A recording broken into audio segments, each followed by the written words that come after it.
Bismillahirrahmanirrahim. Alhamdulillahirabbil alamin wa bihi nasta'in wa nusalli wa nusallimu ala sayyidina wa habibina Muhammadin al-mab'uts rahmatan lil alamin wa ala alihi wa sahbihi wa man da'a bi da'watihi wa sallam bi sunnatihi ila yaumiddin.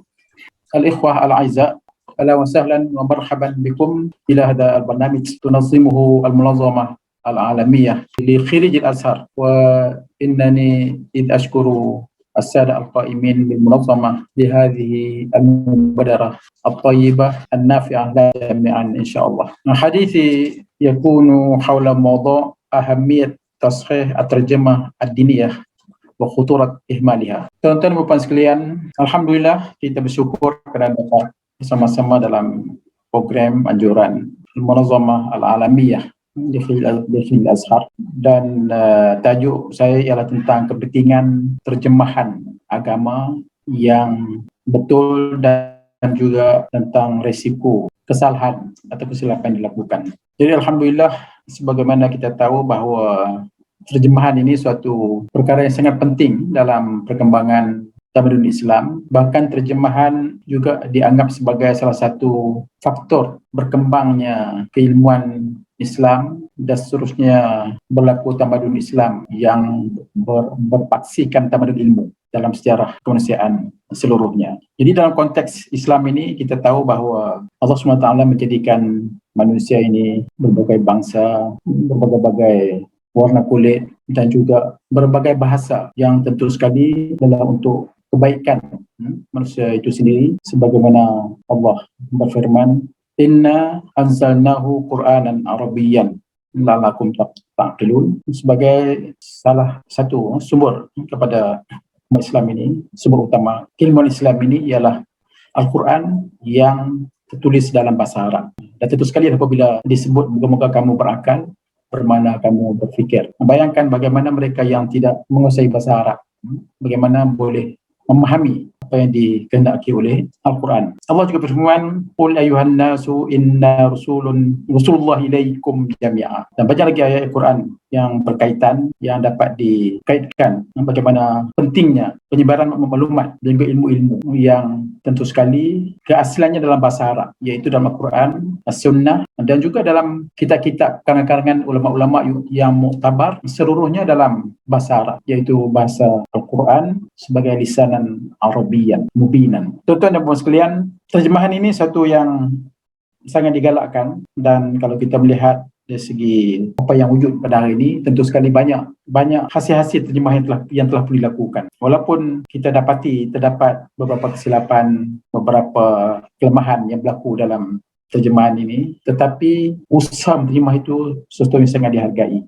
Kerana tanpa terjemahan, mungkin banyak maklumat ajaran Islam ini tak dapat disebarkan secara meluas. Dalam konteks ini, walaupun itu berlaku dan mungkin agak susah kita nak melahirkan ramai para penterjemah sebenarnya, tetapi perlu juga diambil perhatian terhadap beberapa kesilapan dan juga kelemahan yang berlaku, sama ada disengajakan ataupun kelemahan yang dihadapi oleh para penterjemah. Kerana dalam konteks bahasa Melayu sebagai contoh, kalau seseorang yang ingin terjemahkan buku-buku yang muktabar dalam bahasa Arab, dan saya kira bukan senang dengan istilah-istilah mustalahat, dari segi ibarat-ibaratnya, dari segi nahwunya, sorafnya, dari segi balaghah, kinayah, majaz dan sebagainya, ini bukan senang nak diterjemahkan ke lain daripada bahasa Arab.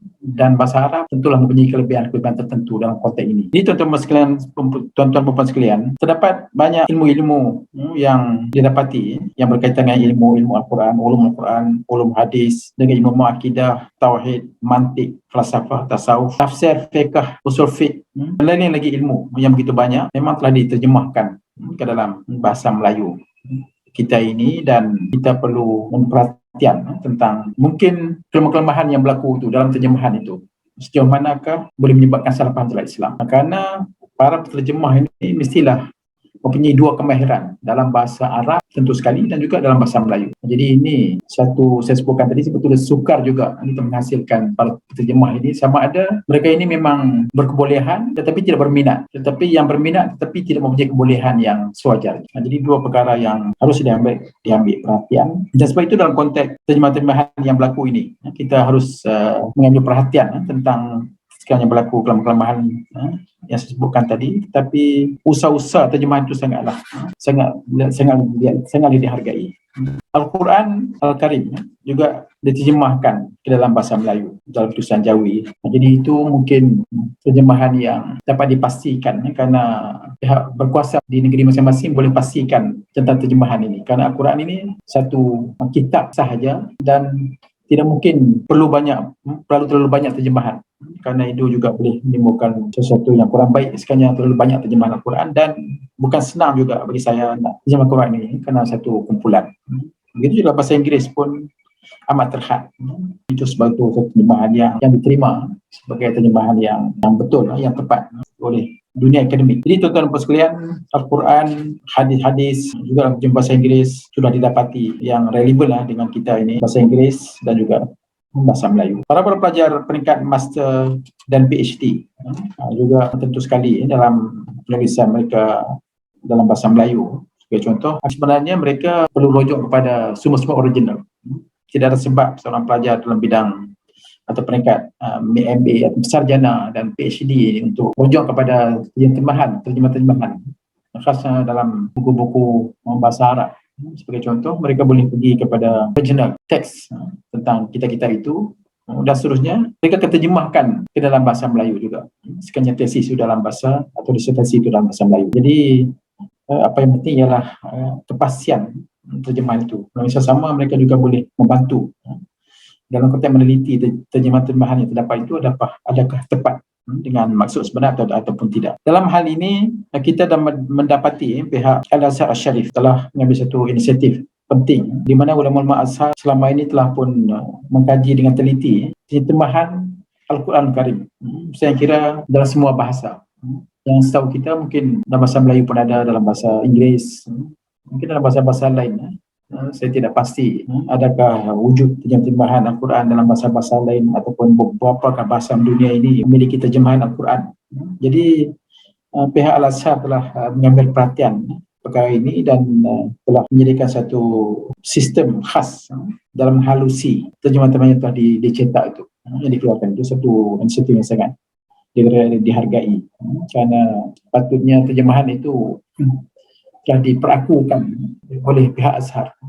Jadi umat Islam di seluruh dunia mungkin boleh membaca, meneliti terjemahan-terjemahan ini setelah ada kelulusan daripada pihak Al-Azhar misalnya. Jadi ini perlu umat Islam sedunia ini dalam global ini patut ada satu pihak berautoriti tinggi dalam memastikan ketepatan terjemahan itu berdasarkan suatu perhatian yang diberi khas oleh pihak Al-Azhar misalnya. Jadi kita tahu juga bahawa terjemahan Al-Quran ini juga pihak penterjemah mestilah seorang yang mahir dalam bahasa Arab dan juga dalam bahasa Melayu. Sementara kalau beliau seorang English man, mestilah juga mahir dalam bahasa Inggeris. Kerana Al-Quran ini satu kitab Biloghah Al-Arabiyyah yang tinggi nilai sastranya, tinggi bahasanya dan halus takbiratnya, ayat-ayatnya yang perlu kepada suatu kepahaman yang mendalam dari segi bahasa. Jadi itu harus dipenuhi oleh mereka yang berminat untuk melakukan terjemahan. Tetapi bagi saya mungkin apa yang telah ada atau wujud selama ini mungkin satu sumber yang boleh kita rujuk dan nak pastikan kelulusan adakah diberikan oleh Al-Azhar, dan mungkin tidak berbangkit sebenarnya untuk memperbanyakkan terjemahan Al-Quran pada masa ini untuk kehadapan, kerana mungkin sudah cukup. Al-Quran itu satu yang diturunkan sejak lebih 1000 tahun yang lalu dan sudah jelas kepada umat Islam. Cuma mungkin dari segi konteks bahasa, contohnya perubahan bahasa Melayu kita sendiri pun sekarang ini sudah berubah. Tuan-tuan dan puan sekalian, akan menjadi suatu kewajipan juga bagi saya kepada pihak Rabitah Antarabangsa Alumni Al-Azhar yang berada di seluruh dunia pada masa ini, tentu sekali boleh juga berperanan untuk meneliti juga terjemahan yang berlaku ini. Mungkin ini satu perkara yang besar sebenarnya.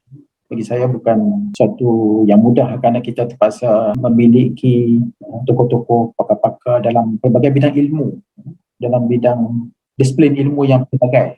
Jadi itu saya sebutkan tadi. Bukan semudah itu, cuma kita boleh mengambil perhatian mengenai pasti pakar-pakar ini. Jadi faktor terjemahan ini ialah sama ada sesuatu kitab itu sememangnya pengarang itu seorang yang mempunyai aliran tertentu yang diterjemahkan, ataupun mungkin sesuatu kitab tertentu itu diterjemahkan secara salah bertujuan untuk membantu fikiran-fikiran tertentu, aliran tertentu itu berkembang atau tersebar dalam kalangan Islam. Jadi ini harus juga dikenal pasti. Walaupun kita harap terdapat dalam kalangan alumni saya ini sendiri dan juga para ulama. Kita di Malaysia ini pun, di negara ASEAN ini, 4 negara, Indonesia, Malaysia, Brunei, Singapura dan juga Selatan Thailand yang boleh membaca dengan baik. Jadi ini perlunya terjemahan, dan insya-Allah kalau boleh kita mencadangkan juga Rabitah ada satu tentang kuasa khas terjemahan ini. Okey, begitu sikit sebanyak tentang tajuk yang disebutkan tadi. Terima kasih kepada semua. Ana Dr. Muhammad Fakhruddin bin Abdul Muwati, Rais Far'a Al-Munazzamah Al-Alamiyah li Khilal Azhar, Malaysia. Aqulu qouli hadza wa syukran lakum jami'an wa assalamualaikum warahmatullahi wabarakatuh.